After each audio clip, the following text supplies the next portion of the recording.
শুধু সকাল বিকাল দুই বেলা যদি আমার খাবারের বন্দোবস্ত হয়, আমি আর নবীর লক ছাড়ি না। আমার আনসার সাহাবারা ক্ষেত খামারের কাজ করতো, আমার মুহাজির সাহাবারা ব্যবসা করতো, আর আমি নবীর সাথে সাথে থাকতাম। 5374টা হাদিস তিনি বর্ণনা করেছেন। সবচেয়ে বেশি হাদিস বর্ণনাকারী সাহাবী আবু হুরায়রা রাদিয়াল্লাহু তাআলা।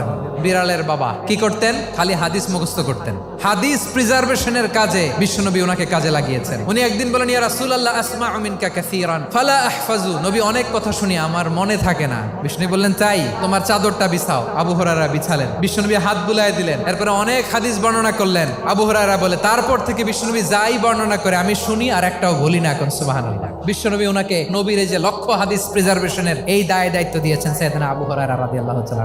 আপনারা কি খেয়াল করেছেন কত বড় চৌকস ট্যালেন্ট হান্টার ছিল আমার নবী? এক একজনের এক এক ট্যালেন্ট, এক একজনকে এক এক দায়িত্ব দিয়েছেন, এক একজনের প্রতিভাকে এক একভাবে বিকশিত হওয়ার সুযোগ দিয়েছেন। আওয়াজ করে বলেন ঠিক কি না?